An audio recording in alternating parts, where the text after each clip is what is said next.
Meu nome é João, tenho 59 anos, e a minha vida para o mundo exterior era um livro aberto, um volume curto e sem grandes reviravoltas. Para Fátima, minha esposa, eu era menos que um livro, talvez um manual de instruções já memorizado, um objeto confortável, mas totalmente previsível. Se Fátima tivesse parado para pensar um segundo que eu era fluente em inglês, na verdade, quase nativo, resultado de 3 anos de trabalho forçado em Houston nos anos 80, uma vida que ela sempre considerou uma fase perdida da minha juventude. Talvez o nosso casamento de 34 anos não tivesse sido destruído naquela tarde de domingo. O ponto de virada foi naquele almoço. O sol batia forte, como costuma acontecer no Rio de Janeiro, aquecendo o assoalho de taco do nosso apartamento no Leme, um imóvel antigo que tinha o cheiro indisfarçável de maresia, cera e memórias bolorentas. Eu estava aposentado há 4 anos. Para Fátima, isso significava que eu era o guardião perpétuo do controle remoto e o administrador das contas de luz. Minha rotina era metódica, quase dolorosamente tediosa na superfície. Acordar às 7, café com pão na chapa, o dela, ler o jornal impresso na íntegra, assistir ao noticiário da hora do almoço. Essa previsibilidade era, na verdade, a minha armadura.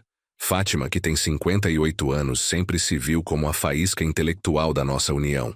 Ela lia romances complexos, debatia política com um fervor quase religioso e participava de grupos de leitura online. Eu, por outro lado, era o suporte sólido, o alicerce silencioso que não oferecia resistência. O que ela não entendia, e o que eu me esforcei durante décadas para esconder, é que essa fachada de simplicidade era o meu maior luxo. A minha fluência em inglês. A habilidade não era apenas uma competência linguística. Era um refúgio. Quando você é visto como alguém que só compreende o português coloquial, a sua mente se torna um espaço privado e impenetrável. As pessoas esquecem que você está ali. Elas falam sobre você, ignorando a sua presença, assumindo que suas palavras ditas em uma língua estrangeira são apenas ruído de fundo inofensivo. Eu comecei a esconder isso por acidente. Anos atrás, em uma viagem ao exterior, Fátima estava impaciente com um garçom que falava rápido demais. Eu intercedi perfeitamente, mas quando ela me perguntou como eu havia aprendido tanto, eu dei de ombros e murmurei algo sobre ter memorizado algumas frases de turista. Aquele pequeno ato de omissão me deu, pela primeira vez em anos, a sensação de ter um segredo pessoal. A partir daí, mantive a omissão por escolha. Era um prazer silencioso e perverso.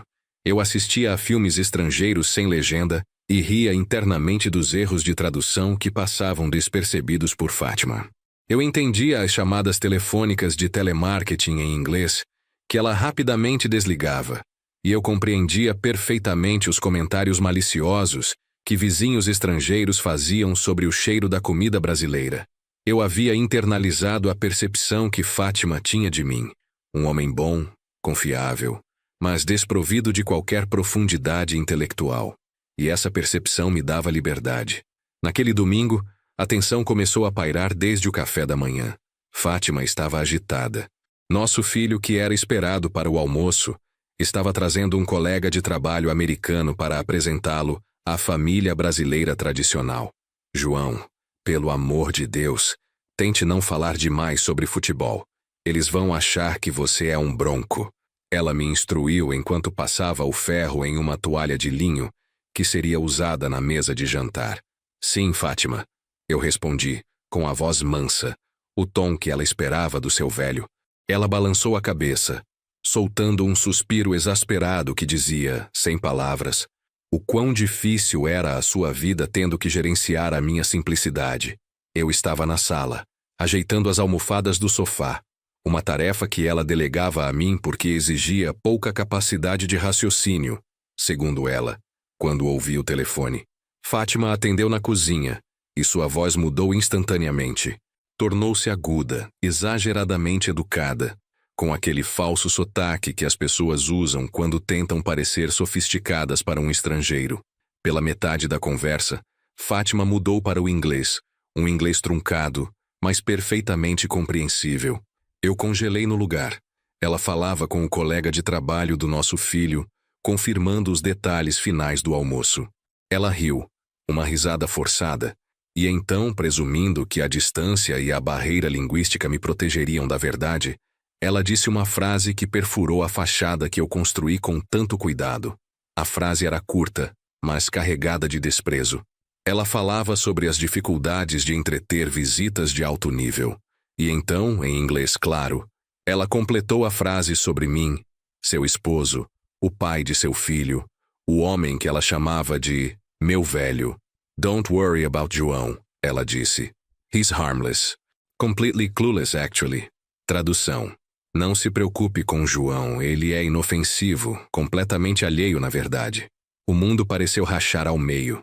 Ali estava, a verdade destilada e jogada na minha cara, vestida na única língua que ela achava que eu não entendia.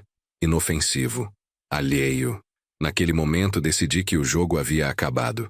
Fátima descobriria que o manual de instruções tinha um capítulo secreto e que o inofensivo estava prestes a se tornar uma ameaça.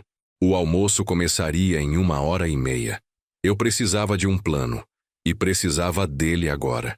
O primeiro passo era garantir que eu soubesse de todos os detalhes da conversa que estava prestes a acontecer sob o meu nariz. Eu precisava saber exatamente do que Fátima estava rindo. E eu sabia exatamente onde procurar a prova. O celular dela estava carregando na cômoda do quarto. Ninguém esperava que o velho alheio fosse capaz de bisbilhotar uma senha de 6 dígitos. Ninguém. O celular de Fátima estava sobre a cômoda de jacarandá, ao lado de um porta-retrato empoeirado de nosso casamento. A imagem, amarelada pelo tempo, mostrava 2 jovens cheios de esperança, ignorantes dos 34 anos que se interporiam entre aquele beijo e a quietude venenosa daquele domingo. Eu peguei o aparelho. A capa de silicone estava quente, talvez pela recarga, talvez pelo fervor das mensagens trocadas. A senha, claro, era o aniversário do nosso filho. Uma data que para ela era um número de fácil memorização. Para mim, era o dia mais importante da minha vida. 30 de agosto. O silêncio do apartamento era amplificado pelo meu próprio coração, que batia como um tambor fora de ritmo. Não havia mais a fachada do velho distraído.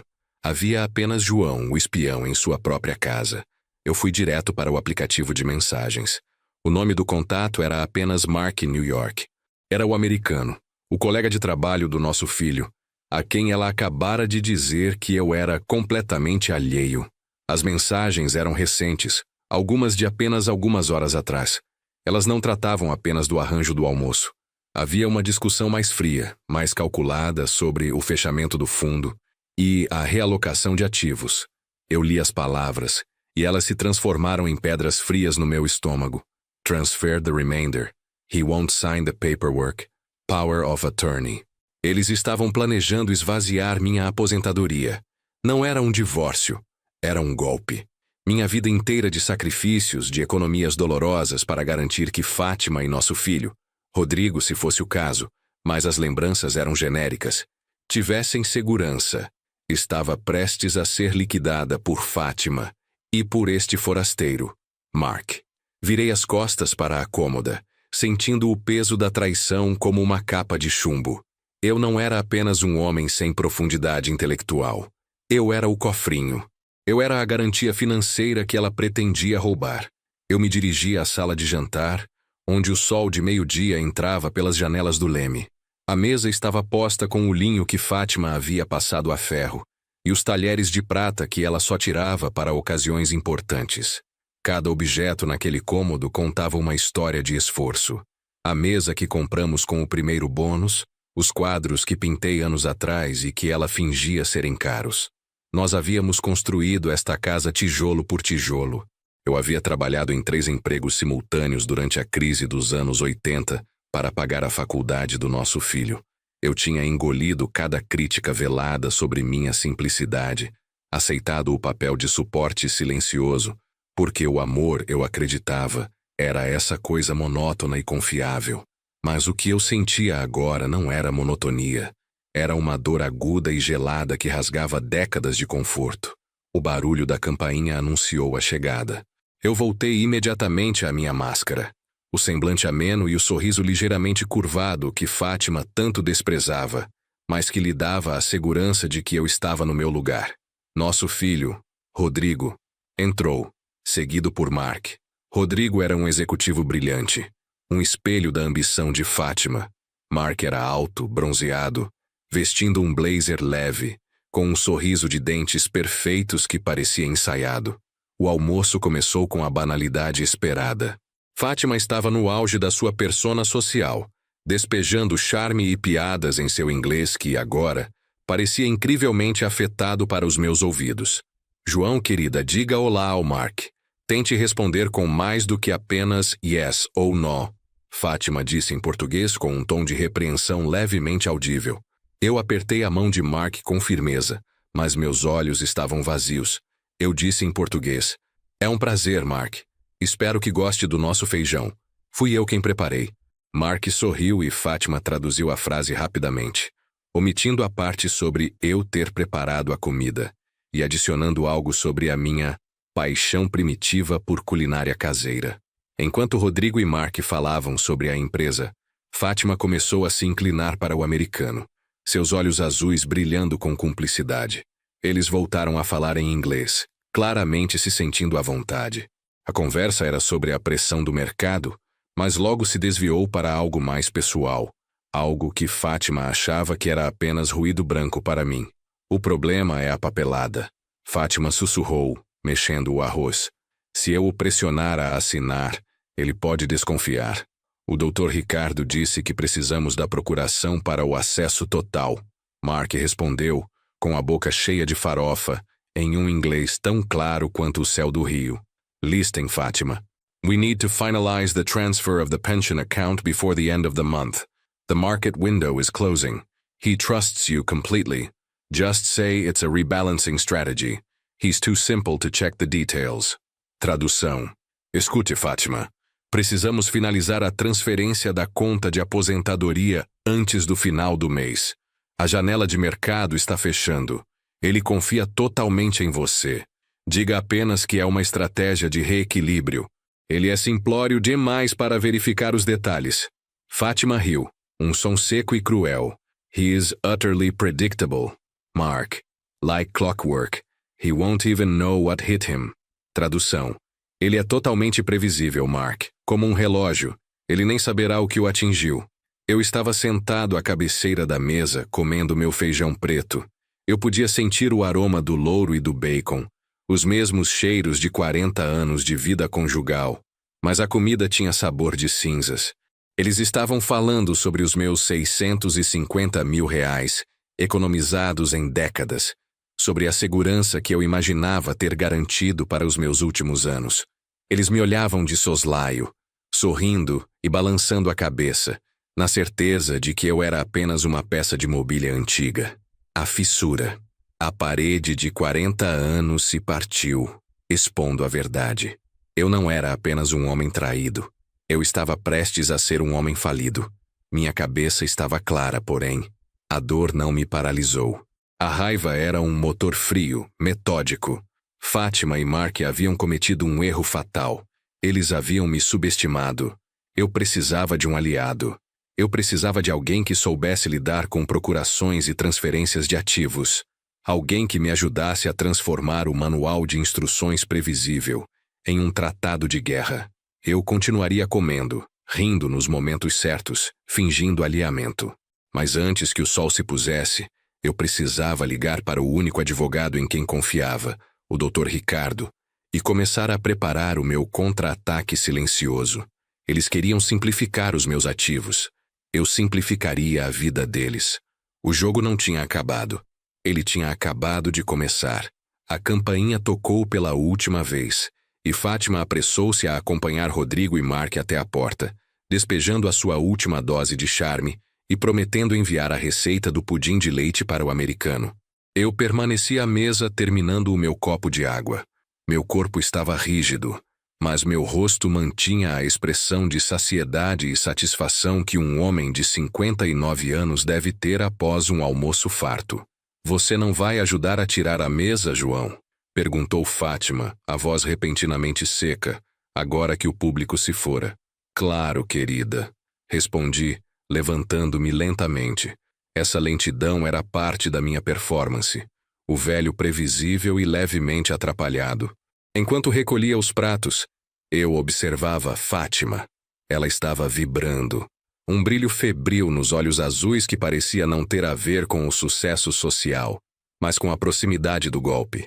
Enquanto ela guardava a prata, talheres caros que, ironicamente, haviam sido o presente de formatura do meu pai, eu deslizei para a varanda.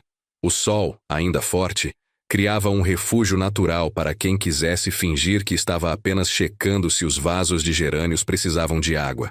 Eu peguei o meu celular, um modelo antigo, com teclas grandes que Fátima considerava primitivo. Ela nunca sonharia em bisbilhotar minhas ligações. Afinal, eu só falava sobre o tempo e a conta do gás. O Dr. Ricardo era mais do que um advogado. Ele era meu primo de segundo grau, com quem eu havia crescido no interior, antes de nos mudarmos para o Rio. Ele entendia a minha discrição e, acima de tudo, a minha linguagem codificada. Disquei o número. Ele atendeu no segundo toque, com o profissionalismo habitual. João, que surpresa! Achei que você estaria tirando o seu sono da beleza de domingo. Estou ligando sobre a velha fazenda. Sussurrei, mantendo a voz baixa, embora Fátima estivesse na cozinha lavando a louça com uma ferocidade incomum. A velha fazenda era o nome que usávamos para o meu portfólio de aposentadoria, o patrimônio que eu havia construído ao longo de 40 anos. Temos um problema com a cerca. O vizinho de baixo está tentando mudar as linhas de demarcação. Houve uma pausa do outro lado. Ricardo entendeu imediatamente. Eu não falaria de um assunto sensível como finanças, de forma tão vaga, a menos que a ameaça fosse real e imediata. Entendo. O gado está seguro, João? Por enquanto. Mas o vizinho de baixo está agindo em conjunto com um capataz novo, que fala inglês. Eu preciso que você dê uma olhada nos documentos da propriedade, especialmente qualquer papelada relacionada à permissão de acesso e procurações. Preciso saber se alguém pode vender um pedaço da fazenda sem a minha assinatura. Vou começar a puxar tudo que temos registrado sob o seu nome amanhã de manhã. O máximo de discrição, como sempre, absoluta. Ninguém pode saber que a cerca está sendo observada. Eu preciso que eles pensem que o proprietário está dormindo. Despedi-me de Ricardo, sentindo um alívio frio. Eu tinha jogado a isca. Agora precisava me concentrar em atuar, em fazer Fátima e Mark se sentirem completamente seguros em sua conspiração. Os dias seguintes foram uma tortura psicológica. Eu vivia sob a lente de aumento, forçando-me a ser o João que Fátima esperava. Aquele que suspirava ao ligar a televisão, o que pedia a ela para explicar o que significavam as manchetes econômicas no jornal. A tensão dentro do apartamento tornou-se densa, embora unidirecional. Fátima estava impaciente e subitamente cheia de segredos. Ela passou a atender chamadas no nosso quarto, sempre em voz baixa e quase sempre em inglês. Em uma manhã, enquanto eu voltava da padaria com o pão na chapa dela, ouvia sussurrar ao telefone. Yes, the document is ready. I'll make sure he signs it tomorrow. Just a small formality. O documento está pronto. Vou garantir que ele assine amanhã. Apenas uma pequena formalidade.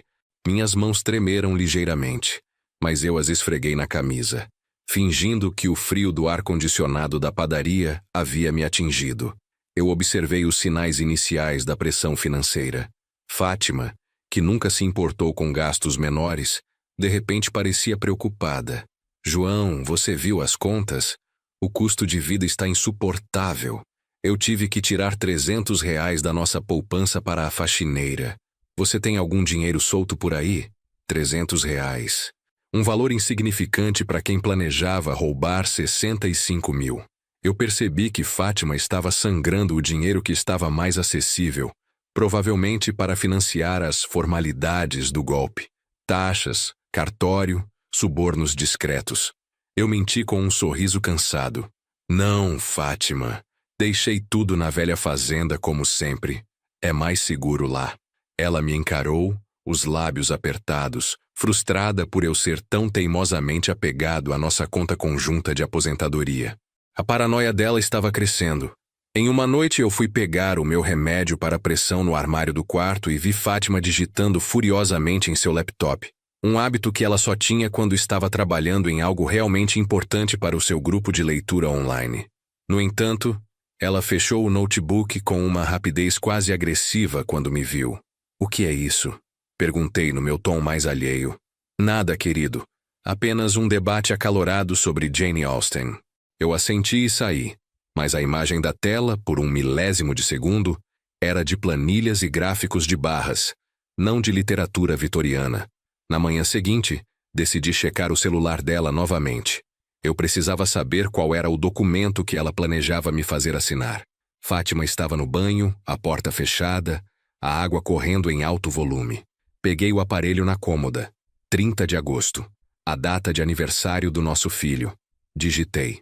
A senha estava incorreta. Tentei novamente. A senha estava incorreta. Ela havia mudado a senha. Não apenas para uma data qualquer, mas para algo que ela sabia que eu não arriscaria. Uma sequência de números que não teria significado para o velho alheio. Ela estava se protegendo. Eu não senti pânico. Apenas uma confirmação fria. Fátima estava evoluindo. O jogo da previsibilidade havia terminado, e ela estava jogando para valer. Eu devolvi o celular para a cômoda, a capa de silicone já fria em minhas mãos. Agora eu não podia depender da tecnologia. Eu dependia apenas dos meus ouvidos, da minha capacidade de fingir ser um móvel na minha própria casa. Naquele mesmo dia, Dr. Ricardo me ligou usando o código. "João, estivemos olhando a cerca. Encontramos uma brecha. O vizinho de baixo pode estar entrando com um pedido de procuração. É um documento antigo que você assinou há uns 10 anos, quando ela ficou doente, mas que nunca foi revogado. Ele te dá uma janela." Eu entendi. Fátima estava usando um documento de 10 anos, esquecido por mim e por ela, para me dar o golpe. Ela tinha a arma, e eu tinha a informação. "Ricardo", eu disse, a voz cheia da falsa euforia do velho que fala de futebol. "Prepare as barreiras, mas não as levante ainda. Eu quero que o vizinho de baixo pense que o caminho está livre. Eu preciso saber exatamente quando e onde ele pretende cavar o buraco final. O próximo passo seria o ato de assinatura. A pequena formalidade que roubaria meu futuro. Eu precisava garantir que Fátima trouxesse o documento para mim e que Mark estivesse por perto, presenciando o ato. Eu tinha que ser o isco, e estava pronto para ser engolido, desde que o anzol estivesse preparado. O jogo da previsibilidade havia acabado, mas a caçada silenciosa estava apenas esquentando. Eu sorri para mim mesmo no espelho do banheiro. O velho João. Inofensivo. Completamente alheio. Que engano. O cheiro de maresia do Rio de Janeiro parecia um presságio, anunciando uma tempestade que ninguém, exceto eu, sabia que se aproximava. O cheiro de maresia do Rio de Janeiro parecia um presságio, anunciando uma tempestade que ninguém, exceto eu, sabia que se aproximava. Eu precisava mudar o meu ritmo. A previsibilidade era até então minha aliada, agora era minha camuflagem. O velho João não poderia ficar o tempo todo à espreita dentro de casa, ou Fátima desconfiaria do súbito silêncio e da falta de perguntas tolas. Inventei a desculpa perfeita: o tédio, a monotonia da aposentadoria, o peso de ser apenas o guardião do controle remoto. "Fátima", eu anunciei em uma terça-feira, a voz levemente melancólica. "Eu acho que preciso fazer algo. Acho que vou começar a sair para tomar café, sabe? Ver gente." Ela mal me olhou, ocupada com o seu laptop. "Que bom, João. Tente não falar demais sobre como a política era melhor no seu tempo." A permissão estava dada. Minha nova rotina começou a se desenrolar com a precisão de um mecanismo de relógio suíço. O mesmo mecanismo que Fátima achava que eu era. Eu passava as manhãs em uma padaria na Zona Sul, lendo o jornal O que era a fachada ideal, mas as tardes eram reservadas para a caça. Comecei a frequentar um café mais discreto, perto da Praça General Osório, um local onde Fátima fazia compras e ocasionalmente encontrava amigas para o que ela chamava de compromissos intelectuais. Eu me sentava em uma mesa afastada, invariavelmente pedindo um café forte e uma água mineral, e lia um livro de capa dura em português, geralmente algo sobre jardinagem, o cúmulo da inofensividade. Mas, por trás da capa, minha audição estava aguçada. Na primeira semana, não houve nada. Fátima estava ocupada, mas sempre tensa, conversando ao telefone em voz baixa.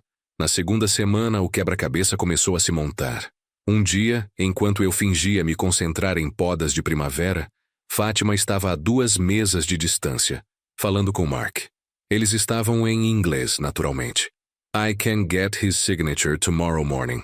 He thinks it's an insurance document. Ela disse, a voz cheia de ansiedade. Tradução. Eu consigo a assinatura dele amanhã de manhã. Ele pensa que é um documento de seguro. Mark, que estava de costas para mim, riu. Um som curto e afiado que parecia cortar o ar-condicionado. Good. Make sure the transfer window is locked down by noon. We need to be out of the city by Friday. The sooner the better. Tradução. Bom, certifique-se de que a janela de transferência esteja fechada até o meio-dia. Precisamos sair da cidade até sexta-feira. Quanto antes, melhor. Sair da cidade. Não era apenas sobre a aposentadoria. Era sobre sumir. A escala da traição não era apenas financeira. Era a aniquilação completa da vida que havíamos construído. Engoli o café que parecia ter ficado amargo na boca. Sexta-feira. Eu tinha apenas 72 horas. Eu passei a maior parte daquela tarde traduzindo mentalmente, conectando os pontos. O Dr. Ricardo precisava apressar as barreiras. Eu precisava apertar o cerco. Na manhã seguinte, Fátima tentou me fazer assinar o tal documento. Ela o apresentou durante o café, junto com o pão na chapa. Querido, o Dr. Ricardo. Ela mentiu com uma naturalidade espantosa. Mandou estes papéis sobre a nossa apólice de vida. É uma formalidade anual. Eu já assinei. Assina aqui embaixo, no X. O documento era grosso, cheio de jargão legal que eu sabia, por experiência, que poderia ocultar qualquer coisa. Eu peguei a caneta, e meu coração bateu forte, mas eu forcei minha mão a tremer ligeiramente, como o velho desajeitado faria. Ah, Fátima, meus óculos. Estão no quarto. Eu detesto ler essas letras miúdas. Ela suspirou. Um ruído exasperado que era tão familiar quanto o cheiro da maresia. Por Deus, João. Não precisa ler, é só uma atualização. Eu sei, querida, mas é dinheiro nosso. 34 anos pagando, é melhor eu pegar os óculos. Eu me arrastei para o quarto. Ela não me seguiu. No quarto, não peguei os óculos. Peguei o celular e tirei uma foto de cada página do documento. Eu faria o upload e enviaria ao Dr. Ricardo imediatamente, pedindo urgência máxima na análise. Voltei à cozinha, já com a imagem do documento em segurança no meu celular primitivo. Assinei, exatamente no local que ela me indicou, mas não com o meu nome completo. Assinei de forma ilegível. Apenas um borrão que um bom advogado conseguiria anular em 10 minutos, se preciso fosse. Pronto, eu disse, entregando-lhe os papéis. Agora estou mais tranquilo. O sorriso dela era um triunfo cruel. Eu continuei a minha rotina de observação nos dias seguintes. A contagem regressiva para sexta-feira, pairando como um peso na atmosfera do apartamento. Foi na quinta-feira, o dia anterior ao prazo autoimposto por Mark, que o mini twist aconteceu. Eu estava no café, no meu posto habitual, quando Fátima chegou, apressada e visivelmente abalada. Ela não estava com Mark. Estava com uma mulher que eu nunca tinha visto antes. A mulher era alta, elegante, vestindo um uniforme de luxo que parecia ser de uma companhia aérea. Elas se sentaram perto de mim, e Fátima começou a chorar baixinho. A mulher de uniforme, falando em inglês, consolava Fátima. It's going to be fine, Fátima. We've done this hundreds of times. You just need to follow the plan Mark laid out. Tradução. Vai ficar tudo bem, Fátima. Nós fizemos isso centenas de vezes. Você só precisa seguir o plano que Mark traçou. Fátima enxugou as lágrimas. You know, Linda, but I feel awful about João. He's not exactly... He's just simple. I never meant for it to get this far. Tradução. Eu sei, Linda, mas eu me sinto péssima pelo João. Ele não é exatamente... Ele é só simplório. Eu nunca quis que chegasse a esse ponto. Eu senti um breve momento de confusão. Ela estava chorando por mim? Era remorso genuíno? A dor que eu sentia era tão intensa que quase me fez mover. Mas então, Linda, a aeromoça baixou a voz. E o que ela disse a seguir me congelou o sangue. Don't worry about him. Mark already made arrangements. Once the funds are secured, he'll be moved to a care facility near Petropolis. Mark said he needs supervised rest for his mental health. You sign the paper tomorrow morning, and we handle the rest. Tradução. Não se preocupe com ele. Mark já fez os arranjos. Assim que os fundos estiverem seguros, ele será levado para uma clínica de repouso perto de Petrópolis. Mark disse que ele precisa de descanso supervisionado para a saúde mental. Você assina o papel amanhã de manhã e nós cuidamos do resto. Não era apenas roubo, era o confinamento. Eles iriam me internar, declarar-me mentalmente incapaz de gerir meus bens, usando a fachada do velho alheio contra mim de maneira literal e irreversível. Isso não era mais sobre dinheiro. Era sobre a minha liberdade e a ameaça de ser apagado. O pânico ameaçou me afogar, mas a raiva o conteve. Eu observei Fátima assentir, bebericando seu café com uma determinação fria que havia substituído o choro. Ela não estava sendo coagida. Ela estava participando ativamente de uma conspiração para me prender. Eu levantei da minha cadeira, a revista de jardinagem fechada na mão. O descanso supervisionado seria permanente. Mark e Fátima haviam ido longe demais. Eu precisava garantir que, na manhã seguinte, quando eles fossem fechar a cerca, não houvesse mais fazenda para roubar. Eu precisava de uma reunião de emergência, não codificada, com Ricardo. O plano havia escalado de divórcio para sequestro. Eu não era mais o isco. Eu era o alvo. E o alvo tinha a faca no pescoço. O sol estava se pondo sobre o leme. Eu caminhei de volta para casa, meus passos lentos, mas minha mente funcionando na velocidade da luz. A manhã de sexta-feira seria o meu julgamento final. Eu só tinha algumas horas para garantir que, quando eles viessem me levar para Petrópolis, o único paciente internado fosse Mark. Eu voltei para o apartamento no Leme, e a minha cabeça latejava com o peso da revelação. Não era apenas o dinheiro, era a minha liberdade. Eles planejavam me remover da equação, declarar-me incapaz, uma manobra cruel que faria com que o roubo parecesse uma medida de proteção. Eu entrei, forçando a lentidão dos meus movimentos, a calma do homem que acaba de tomar seu café da tarde e está pensando no próximo jogo de futebol. Fátima estava na sala, fechando uma mala pequena, uma nécessaire de viagem. Vai viajar, querida? Perguntei, a voz um pouco mais alta do que o normal, para disfarçar o tremor interno. Ah, João, não te disse? O grupo de leitura marcou um retiro espiritual em Búzios. Coisa rápida, só o final de semana. Precisamos de tempo para debater a profundidade de orgulho e preconceito. Ela sorriu, e o sorriso era forçado, uma máscara fina sobre a ansiedade. Eu sabia que aquela era a capa para a fuga, para o momento em que a transferência de bens fosse concluída na manhã seguinte. Que bom, Fátima. Você merece. Eu vou ficar bem aqui. Eu sei que vai, querido. O silêncio que se seguiu não era de paz, mas de dois animais se estudando na escuridão, cada um esperando o movimento do outro. Fátima evitava olhar para mim por muito tempo. Eu, por outro lado, permitia que meu olhar pairasse sobre ela, transmitindo uma inofensividade que era, na verdade, uma ameaça fria. O sol já havia se posto. Eu precisava falar com Ricardo agora. Saí para a varanda sob o pretexto de checar os vasos, o cheiro salgado do Atlântico invadindo o ar. Disquei o número do Dr. Ricardo, mal esperando o toque. João, ainda acordado? Eu já ia te ligar. Analisei as fotos do documento que você mandou. Esquece a cerca, Ricardo. Eles estão tentando internar o dono da fazenda. Houve um silêncio pesado do outro lado da linha. A formalidade da nossa linguagem codificada desmoronou sob o peso da palavra internar. João, isso é sério? Mais do que sério. Planos para descanso supervisionado perto de Petrópolis, assim que o dinheiro estiver seguro.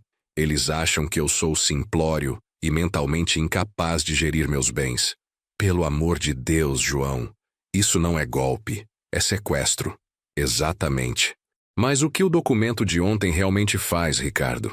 Eu assinei um borrão, mas preciso saber o que eles pensam que eu assinei. A voz de Ricardo se tornou grave e profissional. É muito pior do que imaginávamos. O documento é, superficialmente, uma ratificação de uma apólice de seguro de vida, como ela disse. Mas, escondido no jargão, ele revoga a cláusula de copropriedade do seu apartamento. Em essência, transforma a procuração que você assinou há 10 anos, aquela que eu mencionei, em um instrumento para que Fátima possa legalmente liquidar a totalidade do apartamento do Leme. Senti um calafrio que não vinha da brisa noturna do Rio. Não eram 65 mil reais da aposentadoria. Não era apenas o cofrinho, o apartamento no Leme, o imóvel que valia mais de 7 vezes o valor da nossa aposentadoria. O nosso porto seguro, o local onde Rodrigo cresceu, o lugar que cheirava a maresia e a nós. A ficha técnica da história viral finalmente fazia sentido. O antagonista principal não estava focando apenas na minha liquidez, mas no nosso bem de maior valor. O golpe era massivo, projetado para me deixar com nada além de uma pequena porcentagem, justificada como parte da realocação de ativos complexos. Ricardo. Minha voz era um sussurro rouco. Ela não está roubando apenas a minha segurança. Ela está roubando o nosso lar. Precisamos agir imediatamente. Com esta assinatura, mesmo que mal feita, eles têm o que consideram prova de sua cooperação e, mais importante, evidência de sua fragilidade mental por ter assinado sem ler. Mark não é apenas um capataz. Ele é o comprador. É uma venda rápida e suja para um fundo de investimento americano. Eu fechei os olhos, absorvendo o golpe final. A traição não era só pessoal, era destrutiva. Fátima e Mark planejavam me apagar completamente. Você tem o plano final pronto? Perguntei a Ricardo. Tenho. O cartório que eles estão usando em Copacabana só valida a transferência de título a partir das 10 da manhã.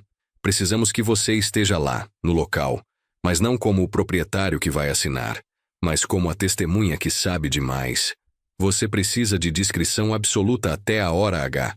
Não saia de perto dela amanhã, mas não demonstre suspeita. Combinado. Eu serei o João de sempre, Ricardo. O inofensivo. Desliguei. 8 horas. Eu tinha 8 horas para manter a performance de minha vida. Voltei para dentro. Fátima estava no quarto falando em inglês. Eu não precisava mais bisbilhotar. Eu já sabia de tudo. O som das suas palavras, no entanto, era combustível. Yes, Mark. I'll take care of João in the morning. 10 o'clock, right? The papers will be done. And then... Freedom. Tradução. Sim, Mark.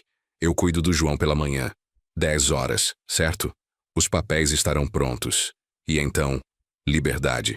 Eu entrei no quarto vestindo a minha máscara de tédio. Fátima, onde estão meus chinelos?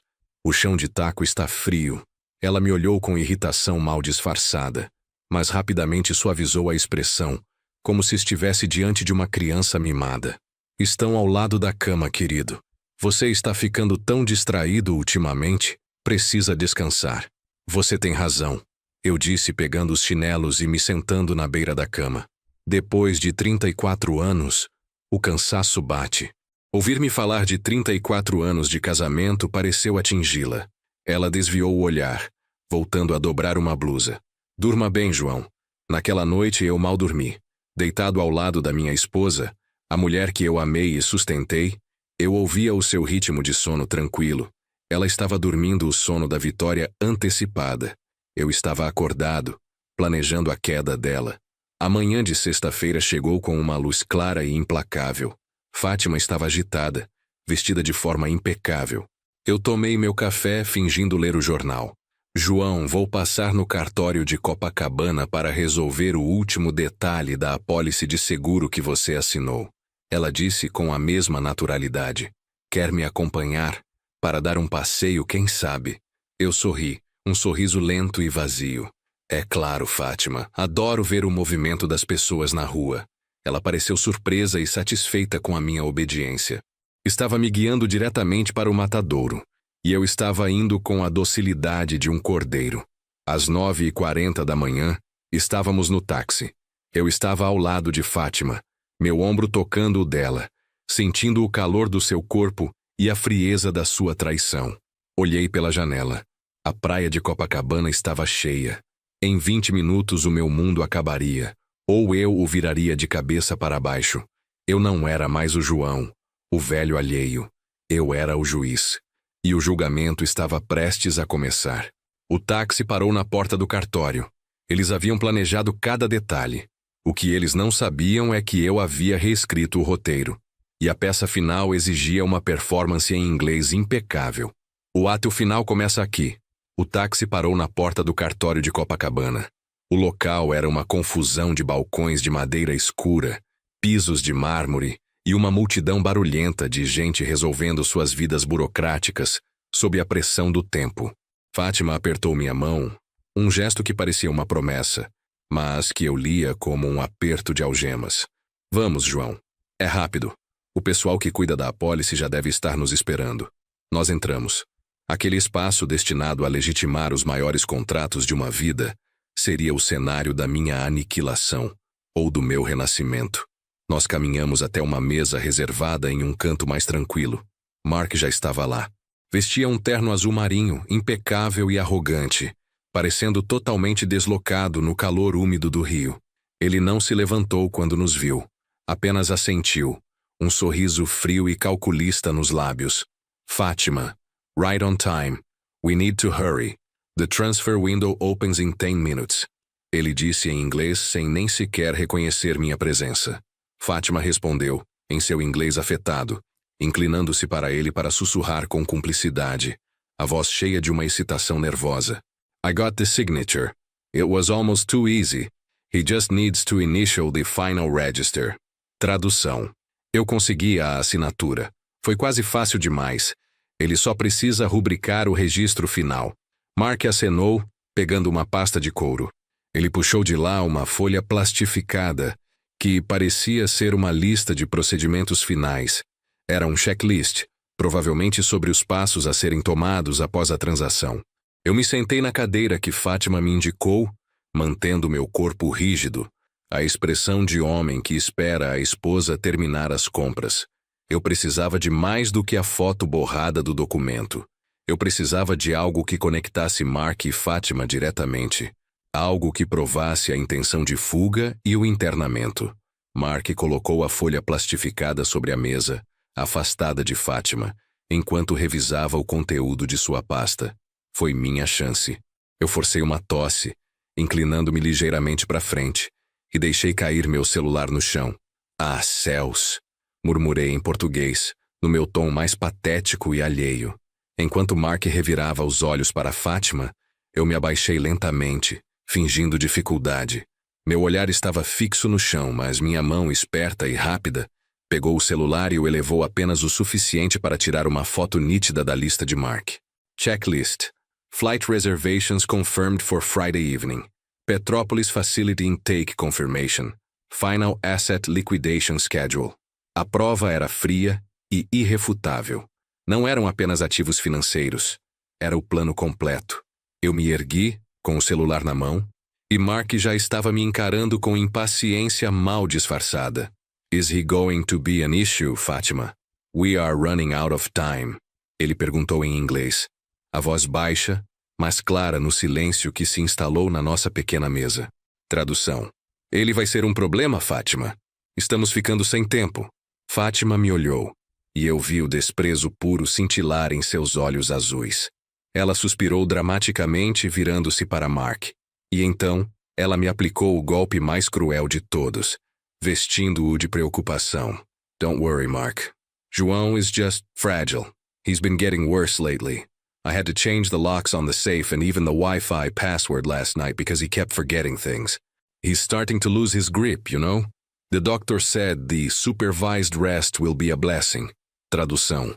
Não se preocupe, Mark. João está apenas frágil. Ele tem piorado ultimamente. Eu tive que trocar o segredo do cofre e até a senha do Wi-Fi ontem à noite porque ele ficava esquecendo as coisas. Ele está começando a perder o controle, sabe? O médico disse que o descanso supervisionado será uma bênção. A mentira sobre a senha do cofre e do Wi-Fi não era apenas uma trapaça para Mark. Era a confirmação pública do meu status de incapaz, o prelúdio da minha remoção. Ela estava usando a fachada que eu construí, o homem alheio, para me enterrar vivo. Senti o ar sair dos meus pulmões. O cofre continha as joias da família, guardadas há mais de 30 anos. Ela não apenas mudou a senha, ela me excluiu, baseando-se em uma doença mental inventada. Eu mantive o sorriso, aquele sorriso vago e ameno que ela tanto detestava. Não reagi. Não perguntei o que eles estavam dizendo. A dor da traição se misturava agora à raiva gélida pela ameaça à minha liberdade. Eles estavam me chamando de louco na minha própria cara, na única língua que eles achavam que eu não entendia, em um cartório lotado que seria o cenário da minha morte civil. Fátima pegou uma caneta e empurrou um registro oficial na minha direção. João, querido, só precisa rubricar aqui, por favor. É só o registro final da nossa apólice. Rápido. Rubricar. O último ato do homem previsível. O último toque do sino que anunciava a venda do nosso lar e o meu exílio forçado. Eu peguei a caneta, minhas mãos estáveis agora. O borrão que eu havia assinado no dia anterior havia garantido o acesso dela, mas a rubrica final, aquela que validaria a transferência de título, era o ponto de não retorno. O Dr. Ricardo havia sido enfático.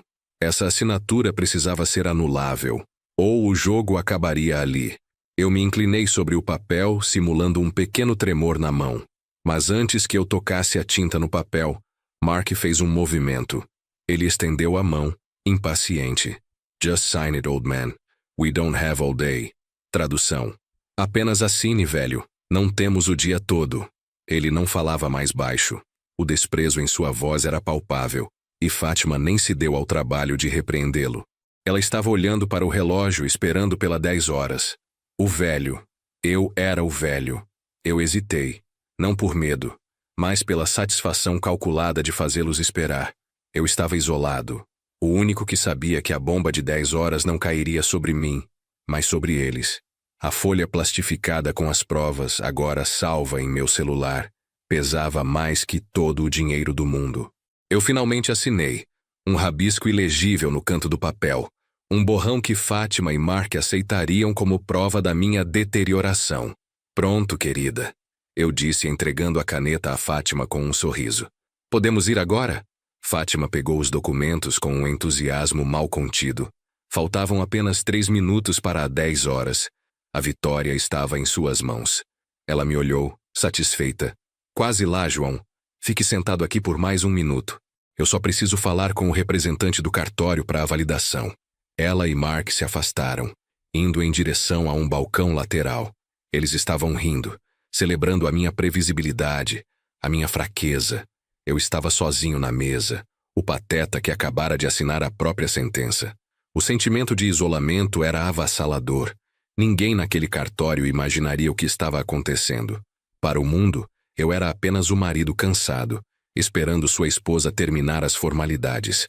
Em breve, a bomba explodiria, e eu seria o único responsável, o homem que arruinou a vida de sua esposa. Mas o preço do silêncio já era muito alto. Eu toquei o botão do meu celular, confirmando a gravação de voz que estava ligada desde o momento em que entramos, capturando o diálogo em inglês sobre o descanso supervisionado. Fátima e Mark se inclinaram sobre o balcão. O relógio no meu pulso marcava exatamente 10 horas. O Dr. Ricardo já estava agindo. Eu sabia que, a qualquer segundo, o cartório receberia a notificação de bloqueio da transferência de título. Fátima e Mark estavam a segundos de descobrir que a fazenda não estava mais à venda. Eu precisava chamar a atenção. Eu precisava que o público visse o momento em que a previsibilidade se tornasse o terror. Eu levantei da minha cadeira, não com a lentidão de um homem de 59 anos, mas com a precisão fria de um atirador. Minha voz ecoou no silêncio do cartório. I think... Eu comecei e o som do meu inglês perfeito fez com que Fátima e Mark congelassem, virando-se para mim com o horror nos olhos. I think there's been a slight misunderstanding about the paperwork. A surpresa deles era a minha satisfação. O jogo havia acabado. O velho, inofensivo e alheio, estava pronto para falar, e todos no cartório iriam ouvir a tradução. O caos estava prestes a começar. A reação de Fátima e Mark foi imediata e visceral. Eles não apenas pararam, eles se tornaram estátuas de mármore, figuras petrificadas no centro do cartório barulhento. Seus rostos se esvaziaram de cor, revelando a espinha dorsal de pânico por baixo da sua arrogância. João? Fátima sussurrou, e em seu tom, o horror de saber que o velho falava inglês era suplantado pelo terror de saber que ele havia ouvido tudo. Mark foi o primeiro a se recuperar. A máscara de arrogância retornou, misturada com confusão. What the hell, Fátima? Who is this guy? Ele rosnou, voltando-se para ela, esquecendo a discrição que ele mantivera por semanas. Eu mantive meu sorriso ameno. Inclinei-me sobre a mesa e, mantendo o meu inglês americano, limpo e sem sotaque, eu os encarei. Hello, Mark. You referred to me as harmless and clueless earlier this week. It's an easy mistake to make when you assume someone can only understand one language. Eu disse. E a frieza na minha voz fez com que as pessoas nas mesas vizinhas começassem a prestar atenção. Fátima levou a mão à boca, seus olhos marejados de lágrimas que não eram de remorso, mas de derrota iminente. I see you have a tight schedule for today. Continuei, ignorando Fátima e direcionando a palavra a Mark. Flight reservations confirmed for tonight. Petrópolis intake confirmation. And the final asset liquidation schedule. Eu repeti as frases exatas que havia lido na folha plastificada dele. As palavras que selavam o meu destino se eu não tivesse agido. Mark deu um passo para trás, seu bronzeado parecendo cinzento. This is insane. I don't know what you're talking about. Ele gaguejou. Oh, you do. Retruquei. E pela primeira vez em 34 anos, Fátima me viu sem a máscara do marido dócil. And I believe my wife has been explaining to you, in great detail, that the supervised rest at the care facility near Petrópolis would be a blessing for my mental health. Eu mudei para o português, para garantir que o oficial do cartório, que já se aproximava, e o restante das testemunhas entendessem a escala da traição. Minha esposa e este senhor planejavam me internar, declarar-me mentalmente incapaz para que pudessem roubar meu apartamento e a minha aposentadoria. O burburinho no cartório se transformou em clamor. Fátima, em um último ato de desespero, tentou agarrar os papéis que estavam em cima da mesa, os documentos que supostamente transfeririam o título de propriedade. João, não! É um mal-entendido. Eu só estava me roubando? Estava planejando me prender? A minha voz estava firme, cortante. O oficial do cartório, um homem de meia idade vestindo óculos de aro grosso, chegou à nossa mesa, olhando de mim para Fátima com a desconfiança pintada no rosto. Senhores, que confusão é essa? Mark, vendo que a situação escalava rapidamente, olhou para o relógio e tentou pegar sua pasta de couro para fugir. We are leaving, Fátima. This is ridiculous, ele disse, mas era tarde demais. Exatamente naquele momento, um estafeta do cartório se aproximou do balcão, onde Fátima havia tentado validar o documento. Com licença, doutor, disse o estafeta ao oficial que nos atendia. Recebemos uma ordem judicial urgente. O título de propriedade deste endereço no Leme. O estafeta fez uma pausa dramática. O oficial pegou o papel, leu-o e seus olhos dobraram de tamanho. O título de propriedade número 120984 está bloqueado para qualquer transferência ou liquidação a partir deste exato momento. Ordem do Dr. Ricardo de Assis. O Dr. Ricardo havia agido. O relógio havia batido às 10 e a barreira estava erguida. O meu contra-ataque era legal, imediato e irrefutável. Fátima soltou um grito estrangulado, caindo na cadeira. Sua bolsa escorregou e caiu no chão, espalhando batons e chaves.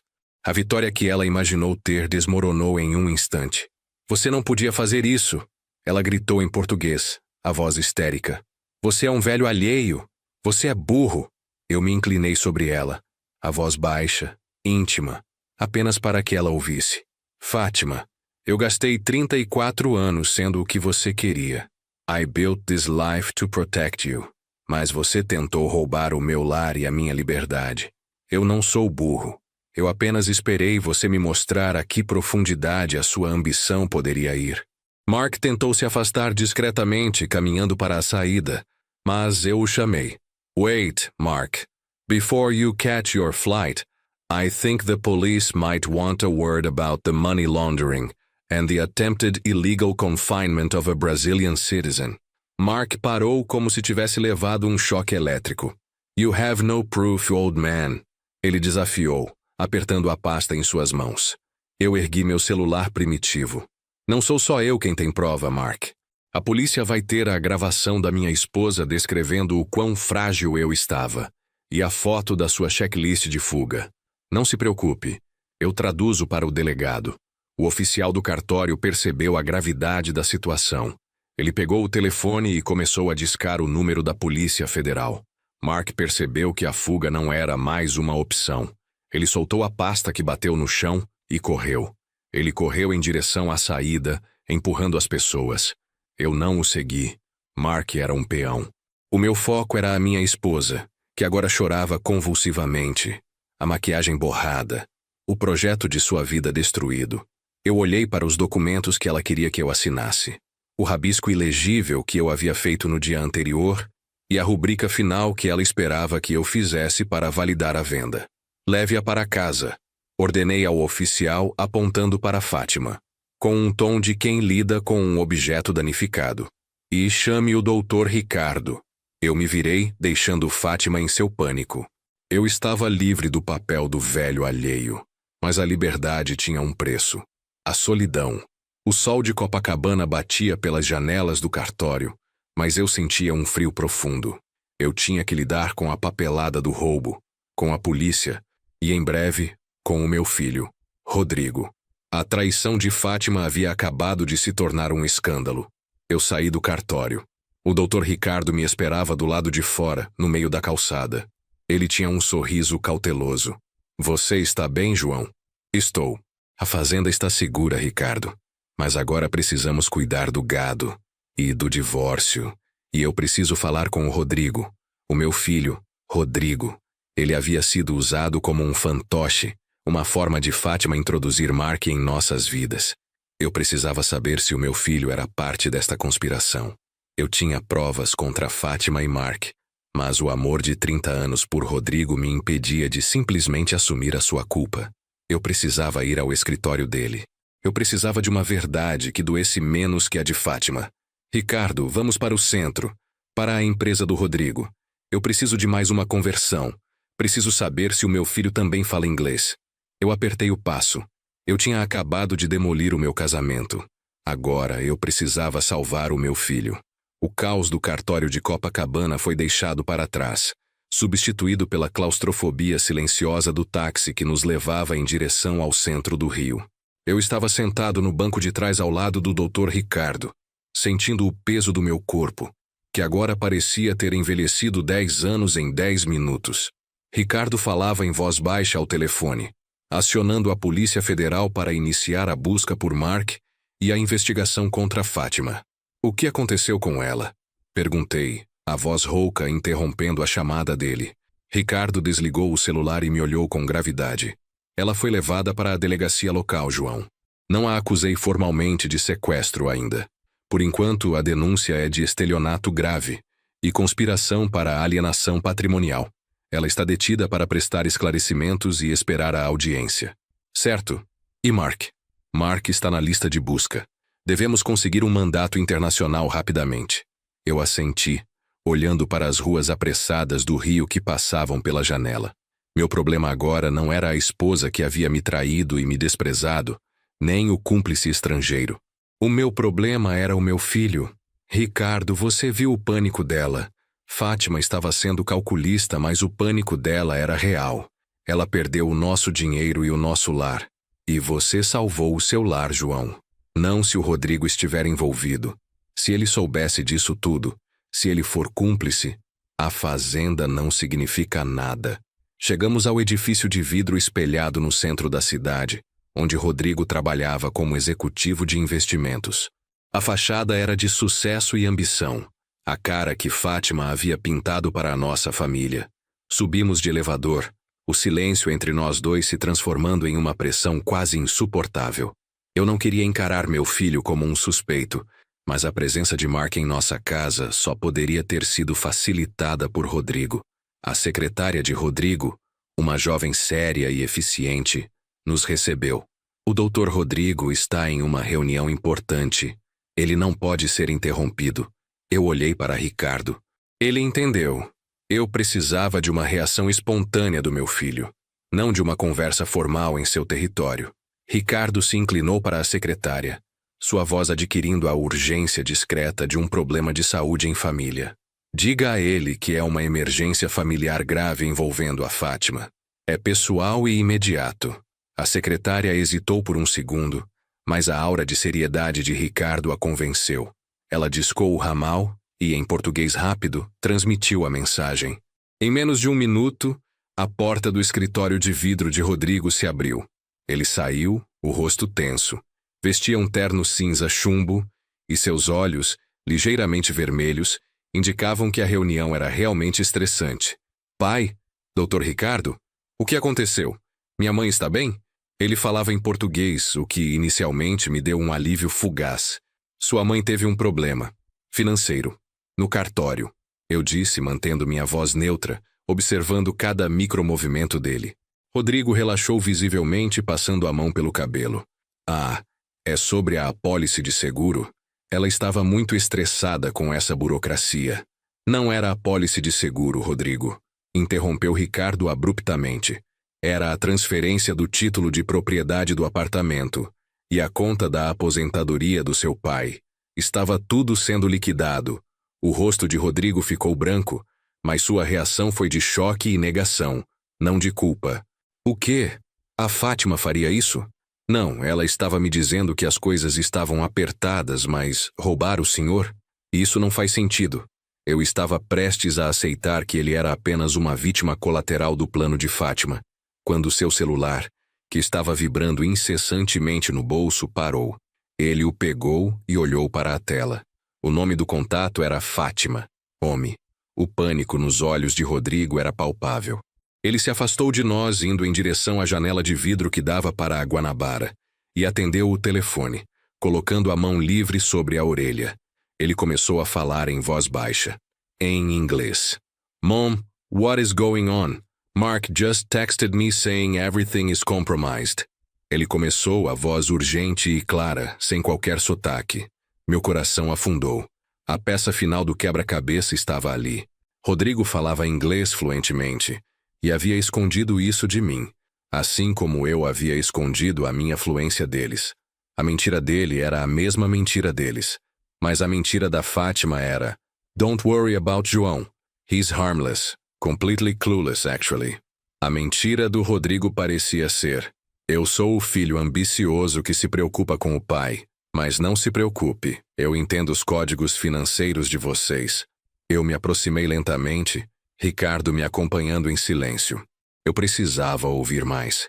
I told you the power of attorney was messy. Ele continuou, claramente irritado. I set up the shell company precisely so we could justify the transfer as a tax benefit. Why the hell did you try to rush the real estate title? O ar do escritório parecia rarefeito. Rodrigo não estava apenas sabendo do golpe. Ele o havia planejado. Ele havia criado a estrutura financeira para que o roubo do nosso patrimônio familiar parecesse um procedimento contábil legítimo. Look, I need to know if the authorities have contacted the fund director. I moved my assets out last night, thank God. But if they trace the shell back to me, the whole deal explodes. Ele sussurrava, virando-se ligeiramente tentando me evitar. Rodrigo estava com medo de explodir o acordo, não de roubar o pai. Ele era o arquiteto que havia se certificado de proteger sua própria parte no golpe, garantindo sua fuga antes da minha. Ele tinha se antecipado. Eu parei a 1 metro dele. Ele falava de seus ativos, de sua fuga. Eu não era apenas o pai simplório. Eu era a fonte de renda que seria drenada. E ele era o engenheiro da tubulação. Fátima havia usado a emoção. Rodrigo havia usado a lógica fria de um executivo. Eu estendi a mão e toquei o ombro dele. Ele estremeceu e se virou, aterrorizado. O telefone ainda estava pressionado contra sua orelha. I think, eu disse, a voz calma, em português.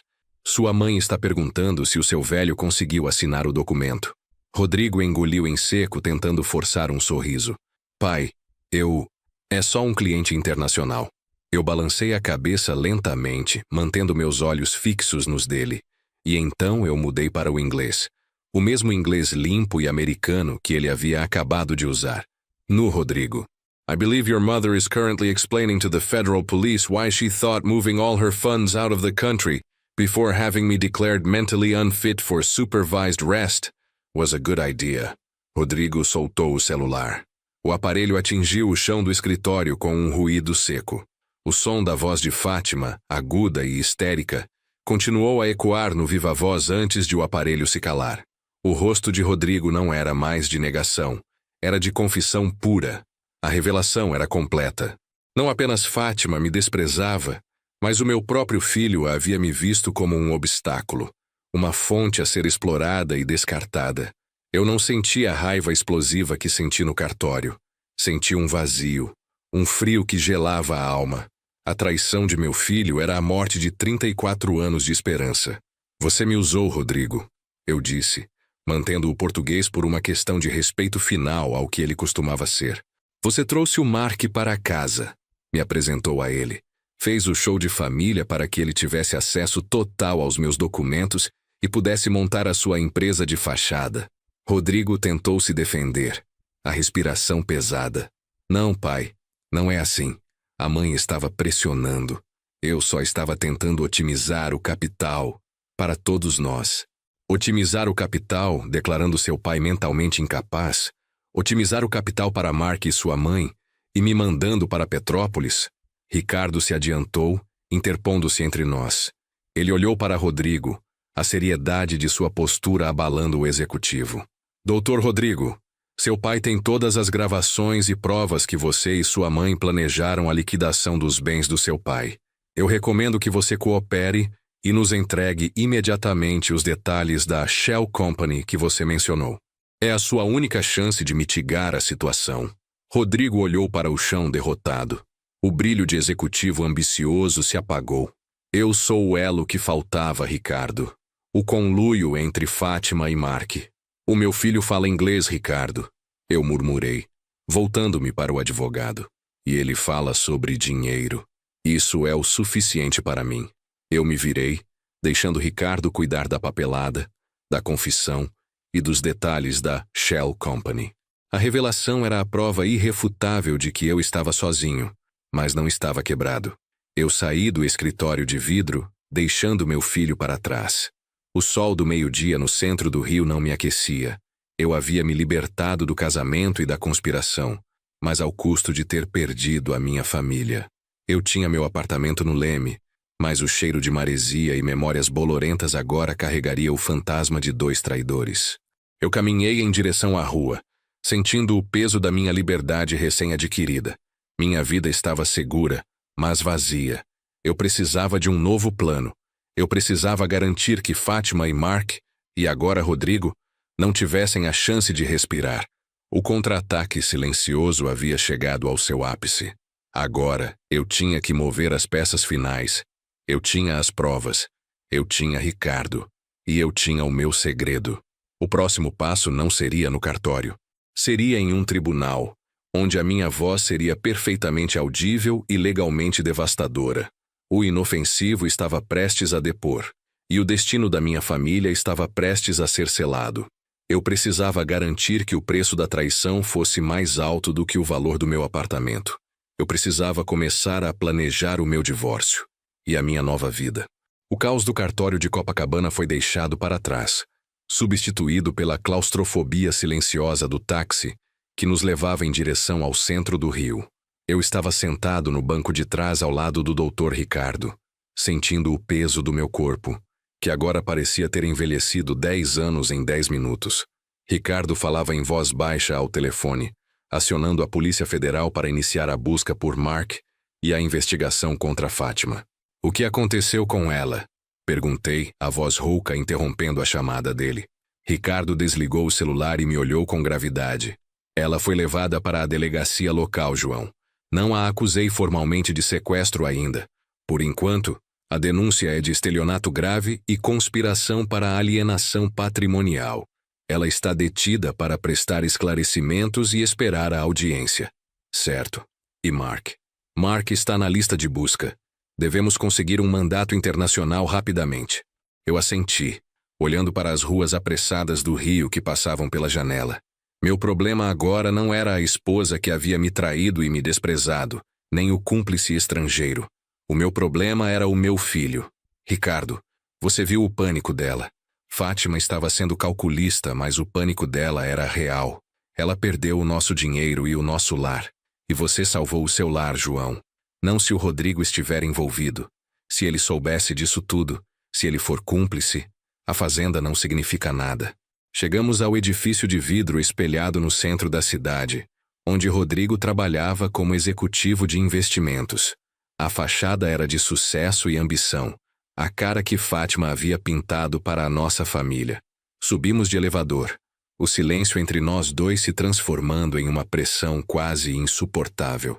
Eu não queria encarar meu filho como um suspeito, mas a presença de Mark em nossa casa só poderia ter sido facilitada por Rodrigo. A secretária de Rodrigo, uma jovem séria e eficiente, nos recebeu. O Dr. Rodrigo está em uma reunião importante. Ele não pode ser interrompido. Eu olhei para Ricardo. Ele entendeu.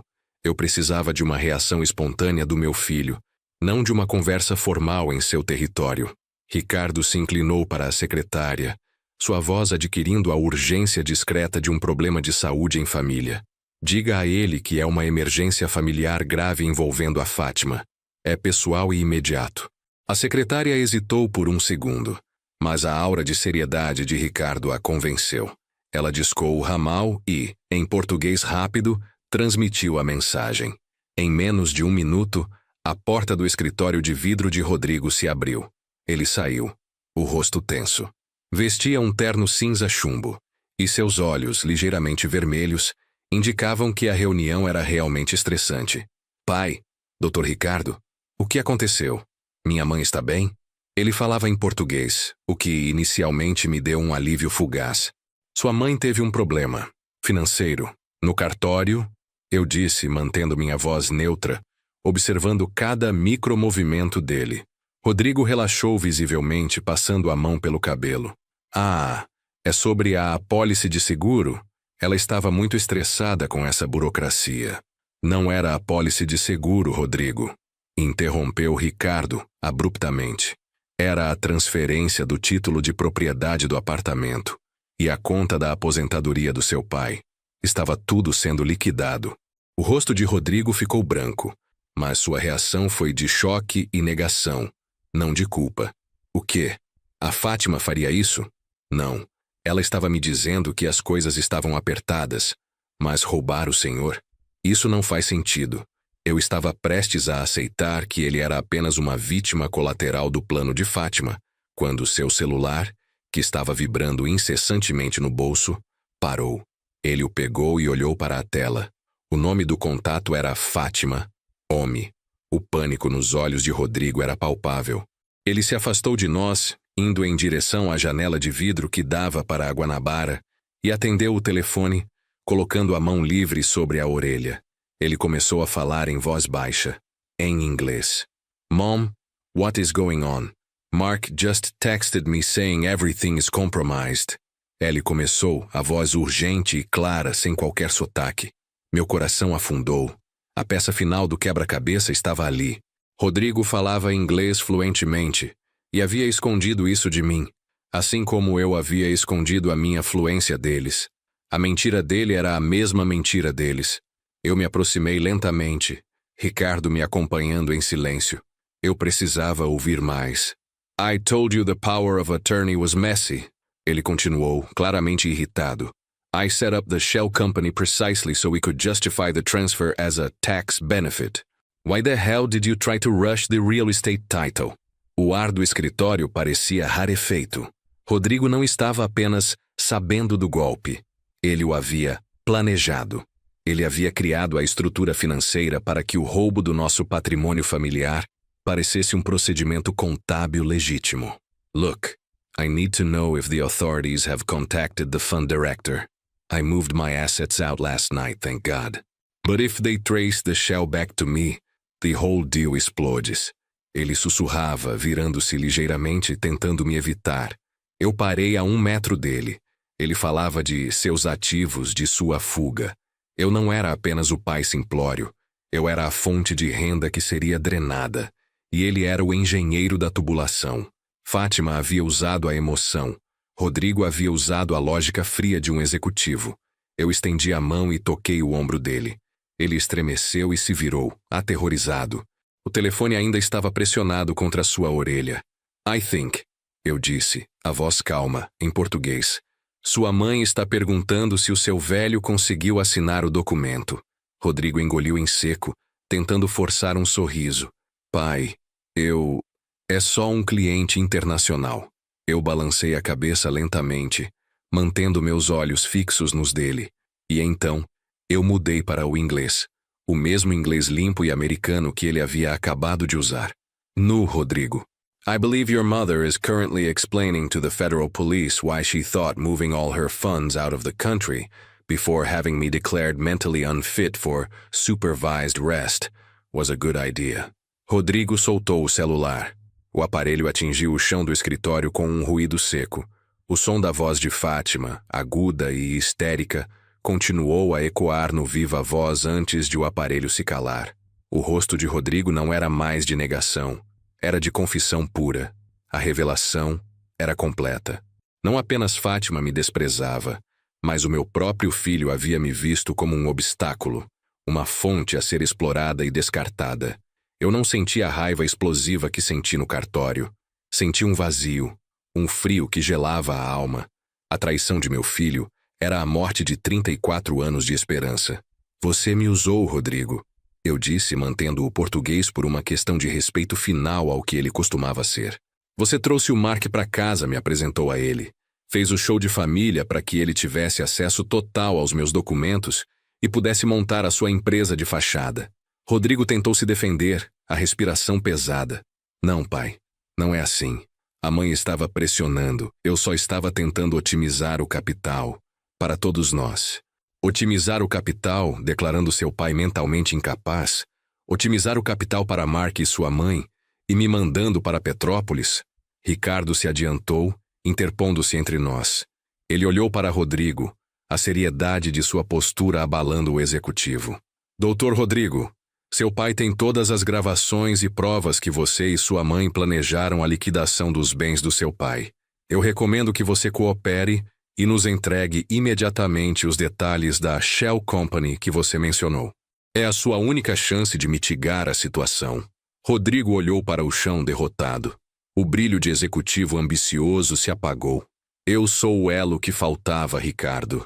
O conluio entre Fátima e Mark. O meu filho fala inglês, Ricardo. Eu murmurei, voltando-me para o advogado. E ele fala sobre dinheiro. Isso é o suficiente para mim. Eu me virei, deixando Ricardo cuidar da papelada, da confissão e dos detalhes da Shell Company. A revelação era a prova irrefutável de que eu estava sozinho, mas não estava quebrado. Eu saí do escritório de vidro, deixando meu filho para trás. O sol do meio-dia no centro do rio não me aquecia. Eu havia me libertado do casamento e da conspiração, mas ao custo de ter perdido a minha família. Eu tinha meu apartamento no Leme, mas o cheiro de maresia e memórias bolorentas agora carregaria o fantasma de 2 traidores. Eu caminhei em direção à rua, sentindo o peso da minha liberdade recém-adquirida. Minha vida estava segura, mas vazia. Eu precisava de um novo plano. Eu precisava garantir que Fátima e Mark, e agora Rodrigo, não tivessem a chance de respirar. O contra-ataque silencioso havia chegado ao seu ápice. Agora, eu tinha que mover as peças finais. Eu tinha as provas. Eu tinha Ricardo. E eu tinha o meu segredo. Eu voltei para o Leme com Ricardo ao meu lado. Mas a atmosfera entre nós era menos de triunfo e mais de velório. O luto pela perda de meu filho era uma dor surda e constante, mais profunda que a raiva por Fátima. João, ele se comprometeu a entregar todos os detalhes da empresa de fachada. Disse Ricardo enquanto o táxi atravessava o túnel velho. Ele quer um acordo de delação. E eu não quero, respondi, minha voz dura como pedra. Ele planejou me internar. Ele só está negociando para salvar a própria pele. Eu quero que ele sofra as consequências de ter me visto como um objeto a ser descartado. Isso vai ser um divórcio complicado, João. Um escândalo. Eu não me importo mais com escândalos, Ricardo. A previsibilidade era a minha armadura.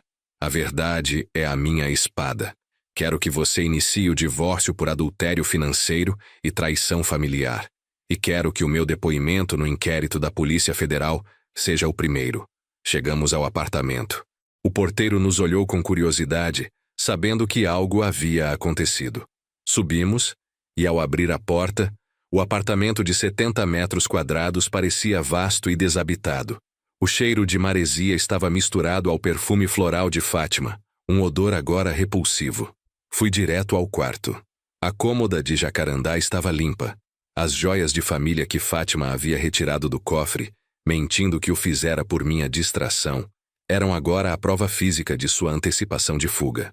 Não era apenas o dinheiro dela que ela havia levado. Era a prata, o pequeno diamante da minha avó, a história. Eu toquei no porta-retrato empoeirado de nosso casamento. 34 anos. Eu o peguei e o virei de bruços. Ricardo, chamei. O que acontece com a pessoa que tentou roubar o lar e a aposentadoria do cônjuge no Brasil? Ricardo, que estava na sala checando as fechaduras, parou e me olhou. Além da acusação de estelionato, as implicações no divórcio serão pesadas, João. Ela pode perder o direito a qualquer pensão alimentícia, e o acordo de bens será fortemente em seu favor, dado o grau da conspiração. E o Rodrigo? Houve um longo silêncio. Rodrigo está cooperando com a PF por causa da fraude fiscal da Shell Company. Ele pode pegar uma pena menor se nos ajudar a incriminar Mark e provar o papel de Fátima. Mas a sua vida profissional como executivo acabou. O escândalo vai destruí-lo. Eu olhei para o mar, que brilhava furiosamente sob o sol da tarde no Rio de Janeiro. Eu havia vencido, mas a vitória tinha um gosto amargo e salgado. A fachada da minha vida havia sido derrubada, mas a estrutura por baixo estava intacta. Eu tinha meu patrimônio, minha liberdade e meu segredo. Eu preciso de um novo cofre, Ricardo, eu disse, com um sorriso fraco. E uma nova vida. E eu preciso ter certeza de que o meu segredo, a minha fluência, seja a arma final no tribunal. Eu comecei a andar pelo apartamento, pegando todos os itens que me lembravam Fátima e Rodrigo. Fotos, cartas, pequenos presentes de aniversário, tudo aquilo que era amor e memória, e que agora eu via como objetos de uma farsa. O próximo passo não seria mais sobre defesa, mas sobre retribuição. Seria a hora de formalizar o divórcio e o processo criminal. E o juiz, no caso, seria eu. Eu me sentei na minha poltrona, peguei o celular primitivo e ouvi novamente a gravação da voz de Fátima no cartório, me chamando de fragile e clueless. Eu sabia que o dia do tribunal seria a verdadeira peça final, e nela eu falaria em português e em inglês, garantindo que o mundo soubesse exatamente quem eu era. O inofensivo estava pronto para depor, e desta vez não havia como ela mudar a senha do meu coração. A batalha legal começaria na próxima semana. Eu estava pronto para a guerra. Uma semana se arrastou como um luto silencioso. O Leme, que sempre fora meu porto seguro, agora era um quartel-general frio. Eu passava os dias com o Dr. Ricardo, organizando a papelada que definia 34 anos de vida e a sua destruição. Fátima estava fora, detida preventivamente enquanto a Polícia Federal expandia a investigação sobre Mark e a fraude fiscal de Rodrigo. O meu filho havia entregado os detalhes da Shell Company, a empresa de fachada que ele usara para planejar a drenagem dos meus ativos. Ele o fez para mitigar a sua própria pena, uma escolha lógica de executivo que selava para mim a sua traição. Ricardo me garantiu que a cooperação de Rodrigo seria devastadora para a defesa de Fátima. Ela está negando tudo, João, explicou Ricardo na manhã da nossa primeira audiência. Estávamos em um café discreto perto do fórum, tomando nosso último café antes da batalha. Ela diz que Mark a coagiu, que você estava de fato mentalmente debilitado e que o documento de alienação do apartamento era apenas uma medida de segurança complexa. Ela está usando a minha previsibilidade como arma final, respondi, bebericando o café. Estava amargo, mas me dava foco. Exatamente. Ela vai tentar te desqualificar. Alegar que você é incapaz de entender o jargão financeiro e que a sua aparente lucidez é intermitente. Eu sorri, um sorriso que não alcançou meus olhos. Ela tem razão, Ricardo. O velho João realmente não entende nada de burocracia. Mas o outro João, aquele que ela mandou para Petrópolis, tem algo a dizer. O plano era simples e letal. Eu tinha as provas. Eu tinha as gravações. Mas eu precisava que o tribunal visse e que Fátima sentisse o momento da sua queda, assim como ela me fizera sentir a minha no cartório. Entramos no fórum. A sala de audiências era pequena, repleta do cheiro de papel velho e formalidade legal. Fátima estava lá sentada ao lado de um advogado que eu não conhecia, provavelmente um defensor público ou um criminalista caro, pago com os R$300 que ela alegou ter tirado da poupança para a faxineira. Ela parecia magra, tensa, o traje de alta costura amassado. Seus olhos se encontraram com os meus e, por um instante fugaz, vi algo que poderia ter sido remorso. Mas logo em seguida, a expressão se endureceu em desafio. Ela ainda acreditava na sua performance. A audiência preliminar era para decidir sobre a validade das acusações e a manutenção da prisão preventiva de Fátima. Eu fui chamado a depor. Sentei-me no banco, sob o olhar atento do juiz. Ricardo conduziu o interrogatório com a precisão de um cirurgião. Eu respondi em português, com a voz baixa e controlada, descrevendo metodicamente a minha vida, a rotina, o casamento de 34 anos, o esforço para criar Rodrigo, as economias. "E como o senhor descobriu a conspiração?" perguntou Ricardo. "Por acidente, doutor. Eu estava na sala de estar ajeitando as almofadas e ouvi minha esposa ao telefone. Ela falava com o Sr. Mark. Em que língua? Em inglês. Uma língua que eu fingi não compreender por décadas." A sala murmurou. Os olhos de Fátima se apertaram em fúria silenciosa. Quando chegou a vez do advogado de Fátima, ele atacou com a estratégia que Ricardo havia previsto. Ele se concentrou em me descredibilizar.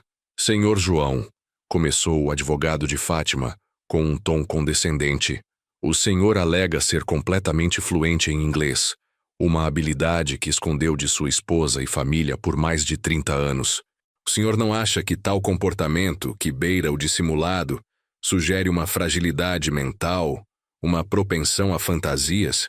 "Eu não chamaria de fantasia, doutor", respondi calmamente. "Eu chamaria de privacidade. Mas a senhora Fátima testemunhou que o senhor tem se mostrado cada vez mais esquecido, que o senhor, de fato, não seria capaz de gerenciar ativos financeiros, que até mesmo a senha do cofre e do Wi-Fi precisaram ser alteradas por ela, para sua própria segurança." O advogado se virou para Fátima, que assentiu enfaticamente, derramando uma lágrima cuidadosamente calculada. A jogada dela era me pintar como o louco, usando o seu próprio roubo como prova da minha incapacidade. O advogado de Fátima então se dirigiu ao juiz e, em um gesto ensaiado de desprezo, mudou para o inglês, presumindo que eu não entenderia a nuance técnica ou o sarcasmo legal, mesmo que tivesse entendido o básico da conspiração. Ele estava tentando mostrar ao juiz que a vítima não era confiável. "Your Honor", disse o advogado, em inglês americano perfeito, olhando de relance para mim, como se eu fosse um cão de rua. "The defense maintains that the plaintiff is not mentally capable of discerning complex financial documentation. His testimony is unreliable. We believe this entire scenario is a result of his emotional volatility, coupled with a deep, yet undiagnosed cognitive decline. His claims of a conspiracy involving complex international funds, which he claims to have understood, are absurd. He is an old man who can barely maintain his home, let alone track transnational money laundering." Tradução: Excelência, a defesa sustenta que o autor não é mentalmente capaz de discernir documentação financeira complexa. Seu depoimento não é confiável. Acreditamos que todo este cenário é resultado de sua volatilidade emocional, aliada a um declínio cognitivo profundo, porém não diagnosticado. Suas alegações de uma conspiração envolvendo fundos internacionais complexos, que ele afirma ter entendido, são absurdas. Ele é um velho que mal consegue manter sua casa, muito menos rastrear lavagem de dinheiro transnacional. O advogado de Fátima sorriu, satisfeito com sua performance. Fátima estava confiante, o brilho da esperança voltando aos seus olhos. Eles esperavam que Ricardo, ou eu, pedíssemos uma tradução. Eu me inclinei para a frente, ajustando a postura. O silêncio na sala era total. Olhei diretamente para o advogado de Fátima, e depois para ela, que me encarava com desprezo vitorioso. Então eu falei, não em português, mas em inglês, respondendo ao advogado com uma clareza e autoridade que nunca usei em 34 anos de casamento. With all due respect, counsel. Comecei, minha voz ressoando, o sotaque americano de Houston voltando com força total, o mesmo que Mark usava. I believe the defense is confusing cognitive decline with my deliberate calculated strategy of omission, and I assure you, I was perfectly capable of tracking the transnational money laundering. I was able to follow every single word you just spoke, and I'll translate for the record, to ensure the judge understands the derogatory nature of your argument. Eu traduzi a fala do advogado palavra por palavra para o juiz, sem hesitar, expondo a tentativa de desqualificação. Fátima levou a mão ao peito, um som de choque escapando de seus lábios. O advogado dela ficou pálido, percebendo o erro fatal que havia cometido ao mudar de idioma, expondo o desprezo. Eu não parei. Eu me voltei para o juiz e continuei em português, mas agora com a voz do homem que não era mais alheio. Excelência, eu ouvi cada palavra dita por minha esposa e pelo cúmplice dela no nosso apartamento. Eu ouvi quando eles riram do velho simplório. E eu ouvi a gravação que o Dr. Ricardo irá apresentar agora, onde minha esposa explica que eu precisaria de supervised rest, perto de Petrópolis. Não é minha sanidade mental que está em jogo, Excelência. É a minha liberdade e a minha vida. Ricardo se levantou acionando o áudio em um pequeno tablet. A voz de Fátima ecoou na sala, clara e fria, em inglês. He's starting to lose his grip, you know? The doctor said the supervised rest will be a blessing. O juiz bateu o martelo para acalmar a confusão na sala. Fátima tentou gritar, mas foi contida pelo seu próprio advogado, que estava visivelmente abalado. A justiça não demorou. Com a prova do meu entendimento, o meu segredo, e a gravação de Fátima e Mark, a prova da conspiração para confinamento, o caso do estelionato e da fraude escalou. O juiz não apenas manteve a prisão de Fátima, mas acatou o pedido de divórcio por infidelidade conjugal de natureza financeira. Doutor Ricardo, disse o juiz, olhando por cima dos óculos. O tribunal considera o patrimônio do Leme e a totalidade da aposentadoria do Sr. João como bens adquiridos por esforço individual, e a senhora, Fátima, perde o direito a qualquer pensão ou partilha, dada a tentativa comprovada de fraude. A perda de Fátima foi total. Ela não perdera apenas o casamento, perdera a estabilidade financeira para sempre. O olhar que ela me lançou, enquanto os guardas a conduziam para fora, não era de ódio, mas de uma compreensão absoluta da sua ruína. Eu me levantei. Eu tinha meu patrimônio, minha liberdade e minha voz. O sol forte do Rio de Janeiro voltava a me aquecer. Eu era um homem de 59 anos, divorciado, com um filho que eu acabara de perder, mas com uma nova vida inteira pela frente. Saí do fórum ao lado de Ricardo. Ele me deu um tapinha no ombro. Foi a jogada mais brilhante que já vi, João. O segredo foi a sua armadura. A armadura está quebrada, Ricardo. Agora preciso descobrir quem eu sou sem ela. Eu olhei para o céu azul. A previsibilidade havia acabado. Eu tinha vencido a guerra, mas o cheiro de maresia e de solidão agora era o único perfume do meu apartamento. Eu tinha que recomeçar. O próximo passo não seria mais na defensiva. Seria a construção do meu futuro. E, talvez, a reconciliação com a vida que eu havia sacrificado em Houston. O velho João estava morto, mas o homem fluente em inglês estava pronto para viajar. Eu precisava de ar novo. E o Rio, por mais que eu o amasse, estava saturado de fantasmas.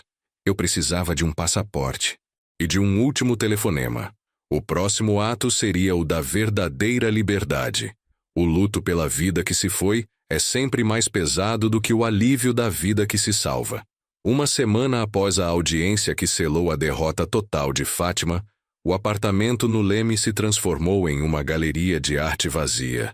As paredes mantinham o cheiro indisfarçável de maresia e as manchas das nossas antigas fotografias, mas as memórias bolorentas haviam sido substituídas por uma quietude estéril. Eu era o proprietário inconteste de 70 metros quadrados de solidão.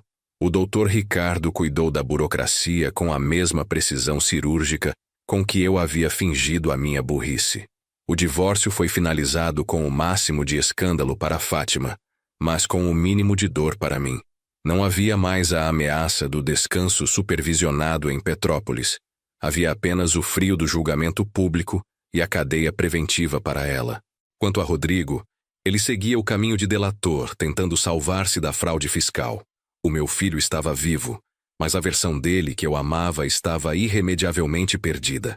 Em uma tarde de quinta-feira, Ricardo veio ao apartamento para me entregar o último documento. Está finalizado, João. Você está legalmente solteiro e seu patrimônio está intacto. Fátima perdeu o direito a qualquer pensão e a justiça validou a sua posse total do apartamento no Leme e dos ativos da aposentadoria.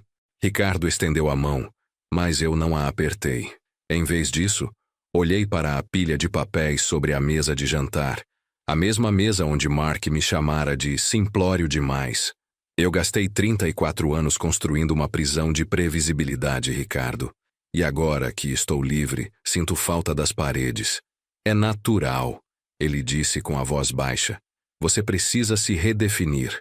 O que você vai fazer? Você tem 59 anos e a chance de recomeçar do zero. Eu passei a mão pela superfície de madeira escura da mesa. Eu não posso ficar aqui. Cada ruído, cada cheiro de maresia, me lembra que eu fui um fantoche na minha própria casa. Eu venci o jogo, mas o preço foi alto demais. E para onde o João que fala inglês quer ir? A pergunta de Ricardo não era uma metáfora. Era um convite para a verdade. Eu sorri e, desta vez, o sorriso alcançou meus olhos. Você se lembra de Houston, Ricardo? Onde tudo começou? Onde eu aprendi a língua que se tornou a minha armadura? Eu nunca terminei aquela fase da minha vida. Eu voltei para o Rio por causa de Fátima. Você quer voltar para os Estados Unidos? Não como o operário dos anos 80, mas como o homem que sabe que a sua maior habilidade é a de ser ignorado. E eu vou usar essa habilidade para fazer algo que não seja apenas lavar louça e assistir futebol. Naquela noite, comecei a arrumar o apartamento. Não com a pressa de quem foge, mas com a metódica calma de quem encerra um ciclo. Eu recolhi os poucos objetos que Fátima havia deixado para trás. Um par de brincos, uma caneta cara, e os coloquei em uma caixa, a ser enviada ao advogado dela. Não havia ódio na minha ação, apenas desapego. Eu olhei para o porta-retrato do nosso casamento que eu havia virado de bruços no dia da audiência. O rosto jovem e esperançoso da Fátima, de 20 e poucos anos, parecia me encarar de volta. Uma lembrança agridoce de que o mal era uma construção lenta, não um acidente. Eu joguei o porta-retrato no lixo. O meu plano de reconstrução não era apenas geográfico, era profissional. Durante todos os anos em que Fátima me viu como o velho alheio, eu não estava apenas jogando paciência. Eu estava lendo. Lia livros sobre gestão de ativos, sobre comércio internacional, sobre a mesma burocracia que Fátima e Mark tentaram usar contra mim. Meu inglês fluente me deu acesso a publicações e fóruns que o português comum não oferecia. Eu tinha um conhecimento surpreendente sobre o mercado financeiro e tinha R$65 mil de aposentadoria intactos, mais o valor líquido do apartamento do Leme, que Ricardo já havia colocado à venda de forma discreta. Eu tinha um capital considerável, e agora a experiência traumática de ter sido o alvo de uma fraude complexa. O meu telefone tocou. Era um número que eu não reconhecia. Hesitei, mas atendi. Pai. A voz de Rodrigo estava baixa, fraca, quase irreconhecível. Sim, Rodrigo. Respondi, mantendo o português. A essa altura, ele sabia que eu entendia inglês, mas o nosso idioma nativo era a única ponte que restava entre nós. Eu só queria que soubesse que eu estou cooperando com a Polícia Federal. Eu entreguei todos os dados da Shell Company. Houve um silêncio pesado. Isso é bom, Rodrigo. É o certo a fazer para você. E a mãe? Sua mãe está detida. Ela tentou roubar o apartamento e planejou me internar, Rodrigo. Eu sei. Eu sinto muito, pai. Não por ter sido pego, mas por ter te desapontado. Eu pensei que o senhor fosse apenas... Ele não precisou terminar a frase. Clueless. Simplório. Alheio. Você pensou que eu fosse apenas uma fonte a ser drenada. Eu entendi, Rodrigo. Eu não o repreendi, nem o perdoei. Apenas expus a fria realidade. Eu estou iniciando um novo caminho, Rodrigo. Eu vendi o apartamento e estou saindo do Rio. Para onde o senhor vai? Para onde a minha outra vida estava esperando há 34 anos. Eu posso te ver antes de você ir? Eu fechei os olhos. A dor era insuportável. Se eu o visse, eu vacilaria. Eu não podia permitir que o amor paternal minasse a minha recém-adquirida liberdade. Não, Rodrigo. Eu preciso estar sozinho para isso. Você tem muito a resolver aqui. E eu também. Desliguei antes que ele pudesse responder. A solidão era uma ferida aberta, mas era uma ferida que eu podia controlar. 2 dias depois, Dr. Ricardo me acompanhou até o consulado americano no Rio. Lá, eu preenchi a papelada. Não mais para um visto de trabalho ou turismo, mas para renovar a documentação de residência que eu havia deixado caducar 30 anos atrás, quando voltei para o Brasil. A minha fluência em inglês, que Fátima usou como arma contra mim, era agora a minha porta de entrada para uma nova vida. Eu não era um empresário fracassado. Eu era um sobrevivente que se reinventava. Enquanto esperava o meu passaporte renovado e o visto de residência, comecei a trabalhar em um novo projeto. Usando o meu conhecimento sobre a burla de Fátima e Mark, criei um guia em inglês sobre como indivíduos com patrimônio podem ser alvos de fraudes familiares. Seria meu primeiro artigo público, minha estreia como o João que pensa e que entende de finanças. A reconstrução não era sobre apagar o passado, era sobre usá-lo como lição. Na última noite que passei no apartamento do Leme, o imóvel já estava vazio, pronto para a venda. O cheiro de maresia era forte e limpo. Eu me sentei na varanda, olhando para o Atlântico, e me permiti um momento de reflexão. Eu havia mentido. Eu havia escondido uma parte essencial de quem eu era. Mas a minha mentira não foi para enganar. Foi para proteger o meu último vestígio de identidade na relação tóxica que construí. A mentira deles, por outro lado, foi para roubar, confinar e aniquilar. A diferença era colossal. Eu tinha vencido, mas não havia vingança doce. Havia apenas o peso da responsabilidade sobre o meu próprio destino. Na manhã seguinte, Ricardo me buscou para me levar ao aeroporto. Naquela mala, eu não levava mais do que algumas roupas e meu computador. Não havia joias, nem talheres de prata. Apenas a minha liberdade e o meu futuro. Está tudo acertado, João.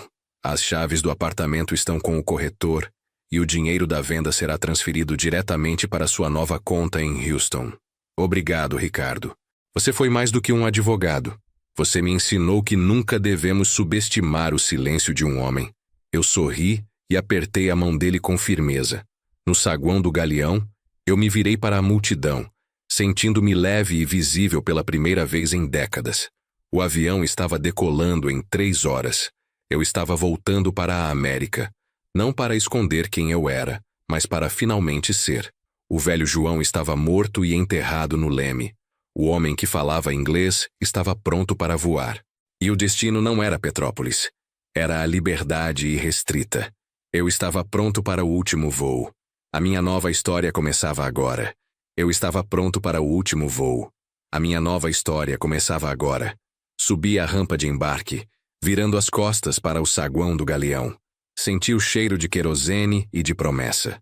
Ao passar pelo portão, eu desativei o chip de celular brasileiro. O João, o homem que Fátima e Rodrigo acreditavam conhecer, não precisaria de mais comunicação com o Rio de Janeiro. A previsibilidade, aquela armadura que protegia minha mente enquanto sufocava meu coração, tinha servido ao seu propósito final. No assento da janela, enquanto o Boeing taxiava pela pista, olhei pela última vez para o Pão de Açúcar, recortado contra um céu de um azul violento e belo. Não senti tristeza pela cidade, apenas pela ilusão que eu havia cultivado nela por 34 anos. Eu havia me libertado do casamento e da conspiração, mas o preço da liberdade era a perda total da minha família. A perda de Fátima era uma amputação necessária. A perda de Rodrigo, um buraco negro na minha alma. Meu filho, o arquiteto da fraude, havia cooperado para salvar a própria pele. Eu entendia a lógica executiva, mas não o perdão. Eu não o tinha perdoado. Eu apenas o havia deixado ir, sabendo que a sua ambição o consumiria mais do que qualquer pena de prisão.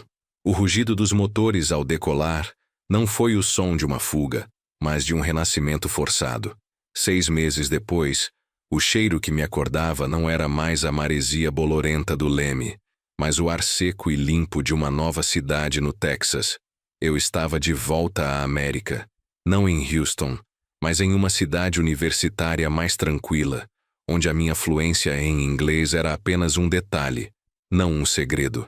Eu havia utilizado o meu capital, resultado da venda do apartamento no Leme, e dos meus fundos intactos, para iniciar uma nova e bizarra carreira, consultor de segurança patrimonial, focado em fraudes familiares. Eu me tornei o especialista em como a previsibilidade se torna a arma perfeita contra o proprietário. O meu primeiro artigo, publicado em um jornal de finanças online e assinado apenas como João S., tornou-se viral. Eu usava a minha experiência, o casamento de 34 anos e a trama de internação, como estudo de caso. Minha rotina agora era totalmente imprevisível. Eu acordava cedo, ia à academia, a lentidão do velho alheio havia desaparecido com o estresse, e passava as manhãs escrevendo, mergulhado em planilhas financeiras complexas que Fátima teria achado impossível que eu entendesse. Eu não assistia mais ao noticiário da hora do almoço. Eu fazia meu próprio noticiário. A vida legal no Brasil se resolveu com a frieza que eu esperava. Fátima pegou uma pena pesada por estelionato qualificado e falsidade ideológica, com a tentativa de sequestro sendo uma agravante moral que a destruiu publicamente. A cooperação de Rodrigo o livrou da prisão, mas a sua carreira como executivo estava em ruínas. A punição dele foi a exclusão do mundo que ele ambicionava. Eu nunca mais falei com nenhum dos dois. Eles eram fantasmas que eu havia exorcizado, mas que deixavam cicatrizes. A solitude era o preço. Eu tinha meu trabalho, meus livros e meu dinheiro seguro. Mas ao sentar para jantar, a cadeira à minha frente estava vazia. A previsibilidade de um pão na chapa era trocada pela incerteza de um futuro sem amor, mas com dignidade. Em uma manhã ensolarada, 6 meses após o divórcio, sentei-me em um café ao ar livre.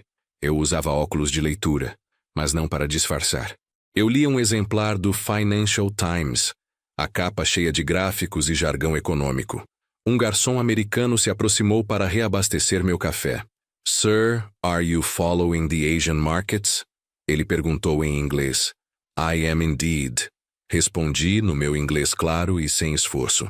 "I'm particularly interested in the movement of capital in offshore shell companies." Ele assentiu, impressionado, e se afastou. Ninguém ali me achava inofensivo. Ninguém me achava alheio. Eu era apenas um homem lendo. E este era o meu luxo. Eu havia perdido minha família para a verdade, mas havia ganhado a mim mesmo. A dor da solidão era limpa e honesta. Era infinitamente preferível à prisão dourada da mentira. Eu fechei o jornal. O sol da América batia no meu rosto, e eu me permiti sorrir pela primeira vez, sem a máscara do velho simplório. Eu não tinha mais medo de ser visto, nem de ser entendido. Se essa história tocou você de alguma forma, deixe um comentário aqui embaixo. Quero muito saber o que você teria feito no lugar do João. E se puder, compartilhe este vídeo com alguém que precisa ouvir isso hoje. Obrigado por assistir, e que Deus abençoe seu caminho.